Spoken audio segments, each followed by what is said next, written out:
Nous avons effectivement une question préoccupante dans le nord du pays parce que les terroristes ont commencé à menacer les enseignants dans certaines classes, leur demandant de ne plus enseigner le français mais d'enseigner l'arabe ou le Coran.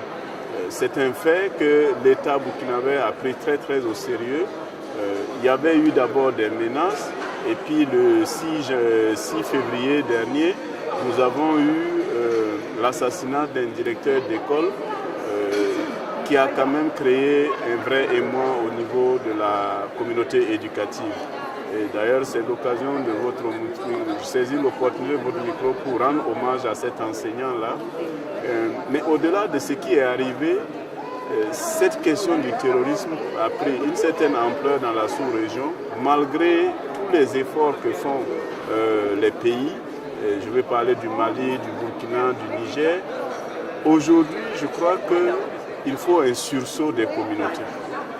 Il faut qu'au niveau des communautés, nous nous engagions vraiment tous à sortir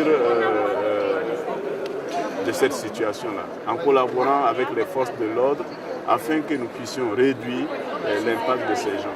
Les autorités au plus haut niveau ont vraiment décidé du renfort en force de défense pour vraiment resécuriser surtout toute la bande frontalière avec le Mali, afin de permettre aux enseignants d'être un peu plus tranquilles et de jouer leur mission. Parce que comme je le dis souvent, l'école est vraiment le seul rempart qui peut gagner définitivement cette lutte contre le terrorisme. La triennale de l'ADEA, c'est pour nous une grande opportunité pour surtout apprendre des expériences des autres pays dans les différents sous-secteurs que nous avons en gestion. Je sors par exemple d'une réunion du pôle de qualité interpays sur le développement de la petite enfance. C'est un sous-secteur que nous sommes en train de planifier au Burkina. Et suite à la présentation l'année dernière des résultats du RESEN, où nous avions demandé justement un chapitre spécifique sur le développement de la petite enfance, nous avons pu mettre en place une stratégie au regard de l'importance du budget qu'il fallait y aller allouer par rapport à nos ambitions, qui sont passées de 3% à environ 20%.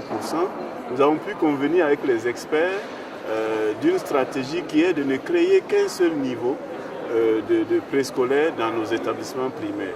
Une seule classe dédiée aux préscolaires dans les établissements, et nous commençons par les zones où notre système éducatif est bien sûr le plus faible. Nous avons pu constater heureusement ici que notre stratégie est adoptée aussi par d'autres pays qui ont commencé comme nous.